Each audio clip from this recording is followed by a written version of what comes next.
Le Bitcoin est-il en train de se renforcer ou est-il en déclin? Quels sont les secteurs à surveiller? Quels sont les cryptos que je surveille? C'est ce qu'on va voir tout de suite.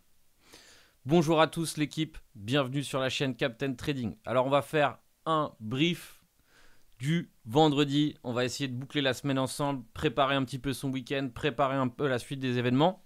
Et pour ça, comme d'habitude, on va essayer de décortiquer la price action, décortiquer le prix pour essayer un petit peu de se frayer un chemin dans le doute et dans l'incertitude.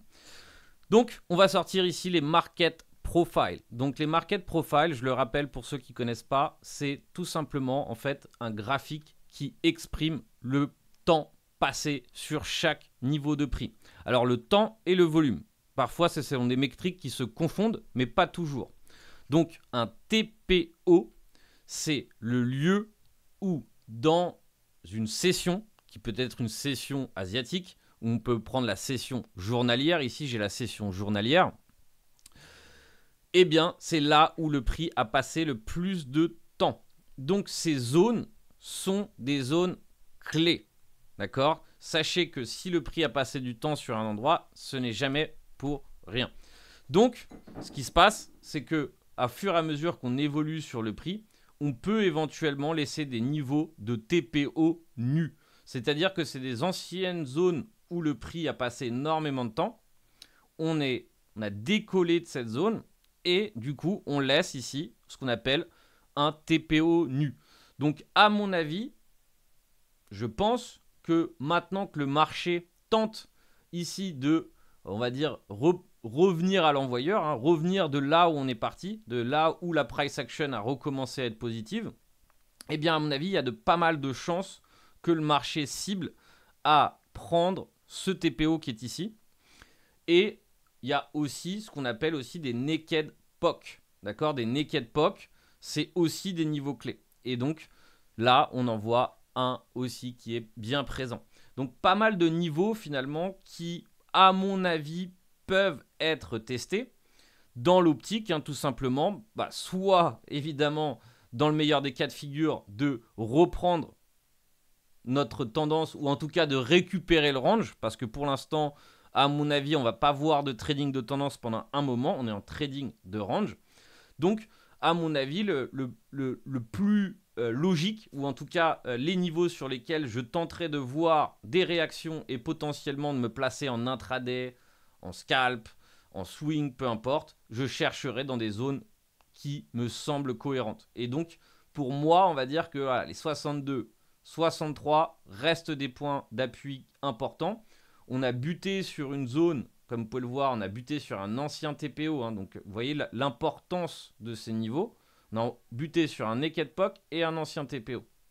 Donc, tout ça pour vous dire que, à mon avis, l'objectif là un petit peu du market maker, ça va être tout simplement voilà, d'éliminer les longues, les shorts, créer du doute pendant que le prix consolide. Donc, voilà ces niveaux qui nous pendonner. Donc, me placer tout de suite peut être intéressant, mais personnellement, voilà, je suis pas d'avis de me placer, voilà, tant qu'on n'aura pas récupéré ici cette potentielle VWAP et ce niveau des 63 000. En tout cas, c'est pour moi me placer, c'est là où j'attends une entrée, s'il y aura entrée, etc. etc. D'accord? Je pense qu'il faut vraiment partir de ce principe-là. Si on voit un marché, quand on le voit, on se dit, ok, très bien, j'anticipe qu'on aille là, là, là, et je me place là. La localisation, c'est, on va dire, le cœur, on va dire, de votre réussite. D'accord? Si vous achetez n'importe où, vous allez retrouver avec des risques to reward qui sont incohérents.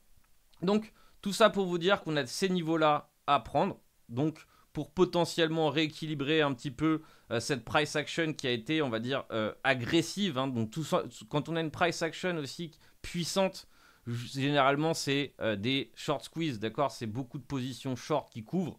Et du coup, ça crée cette impulsion haussière.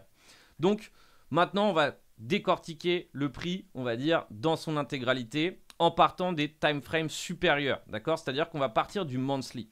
Et là, je vais faire un petit point pour les investisseurs parce qu'il y en a parmi vous, je le sais, d'accord? Beaucoup de gens me disent, est-ce qu'il faut vendre, est-ce qu'il ne faut pas vendre, est-ce qu'il faut acheter? Voilà, personnellement, malheureusement, j'ai voilà, il y a des gens qui sont capables sur YouTube de, voilà, de donner des opinions et de partager, on va dire, des prédictions. Moi, c'est pas mon cas. Je veux dire, je peux pas m'avancer dans le futur. Je ne connais pas ce qui se passe. Je préfère voilà, être beaucoup plus serein et préparer mon marché plutôt que de toujours me projeter.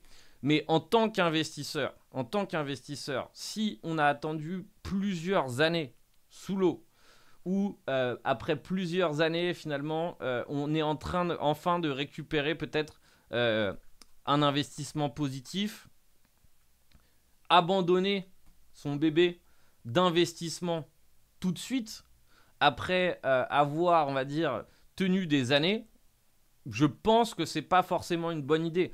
Pour la simple et bonne raison que, à mon avis, en tout cas, le prix actuellement ne nous indique pas encore que c'est la fin, d'accord ? Il y a un rejet, oui. Il y a potentiellement une zone de surachat qui a été mis en place, mais le prix ne lâche pas encore. Il y a encore ici, on va dire, un gros mouvement haussier monthly. Donc, il faut prendre du recul sur les choses. Donc, en tant qu'investisseur, je pense que vendre des années de travail ou en tout cas des années sous l'eau tout de suite, eh bien, je pense pas que ça soit une très bonne solution. Alors, je vais vous donner un exemple simple. C'est que moi, par exemple, dans le bull run passé, d'accord, quand j'avais enfin récupéré, on va dire, un Bitcoin à 20 000, personnellement, voilà, j'avais vendu. J'avais vendu pas tout. J'étais encore un peu jeune dans ce monde de l'investissement, du trading, etc. Donc, ça faisait quand même 3-4 ans, mais voilà, on reste sous l'eau, on se dit, bon voilà, on va libérer une partie sur la TH, c'est une bonne idée. Et voilà, oui, ça peut être une bonne idée selon sa stratégie, selon sa méthode. Si vraiment, par exemple, on avait un plan de trading qui consistait à acheter les 20 000 pour sortir à 60 000. Mais pour un investisseur, techniquement, on est là dans le jeu pendant un moment. Donc, c'est pas maintenant que le jeu commence à voilà, nous montrer de la positivité et on va dire à nous montrer de la force qu'il faut lâcher tout de suite au premier regain de faiblesse. Donc, personnellement, voilà, si on est investisseur, je pense qu'il faut laisser le temps et le prix parler avant de prendre des décisions de revente. Pourquoi ? Parce que la dernière fois, quand on était à 20 000 et que du coup j'ai pris une prise de profit sur la TH, on est parti à 60 000 $. Donc tout ça pour vous dire qu'il n'y a pas de règle, chacun fait ce qu'il pense.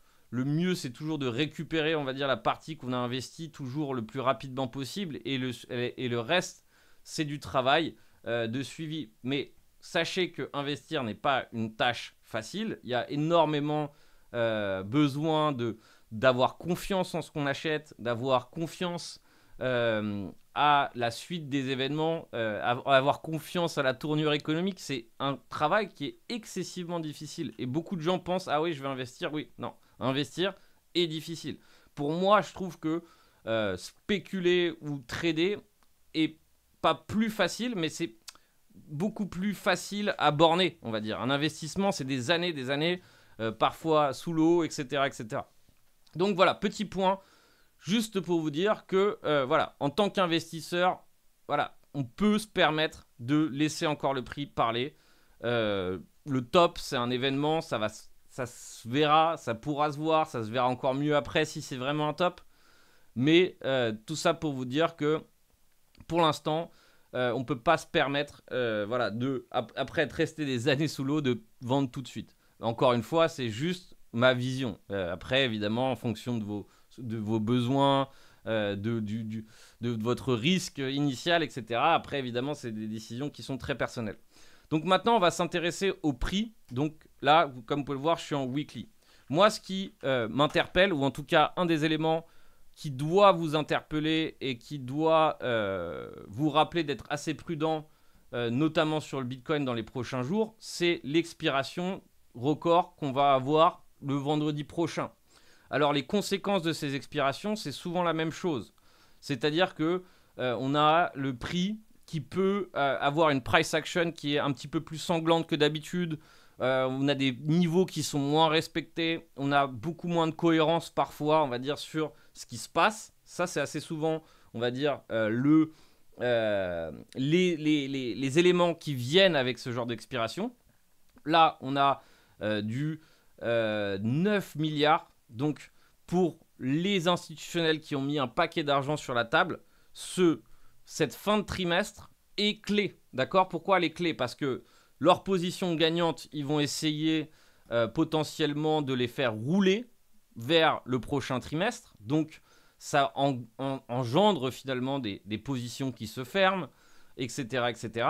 Et en plus de ça, il y a forcément ici certainement un énorme paquet de gens qui ont misé sur le short de la volatilité, hein, donc qui ont misé sur cette compression et donc qui vont banquer ou vont tenter de banquer beaucoup d'argent durant cette période. Et donc c'est ce qui peut souvent créer un petit peu de confusion sur la price action, un petit peu de chaos supplémentaire, et donc c'est ce qui implique d'être assez prudent dans ces expirations. Mais pendant que le Bitcoin range, on a aussi du coup généralement un point positif, c'est que on a parfois des altcoins qui se renforcent. D'accord? Pourquoi? Parce que justement, le fait que le Bitcoin n'attrape plus la liquidité totale du marché, parce que les gens n'avaient pas envie forcément de se placer sur des shitcoins, sachant la force du Bitcoin. Donc les capitaux sont assez dirigés vers le Bitcoin, généralement quand le Bitcoin est en tendance. En revanche, quand le Bitcoin range, généralement ça permet du coup une certaine stabilité qui permet du coup à des altcoins de se renforcer. Donc il y a un secteur à surveiller de près, c'est tout l'univers blockchain, d'accord? Je ne sais pas si vous avez vu passer l'info, mais du coup, BlackRock s'intéresse au real world assets, s'intéresse du coup à tokeniser des assets, etc. Et du coup, ça crée, on va dire, pas mal de chamboulements côté blockchain. On voit un Ethereum face au BTC qui se renforce, ce qui est plutôt cool, d'accord? Ce qui est plutôt positif. On est sur un support technique clé. Et c'est donc pour moi, on va dire, l'élément à surveiller. Est-ce que cette narrative de tokenisation de Larry Fink est voilà, juste un petit brouhaha et juste du bruit, ou si réellement on va commencer à voir entrer des capitaux.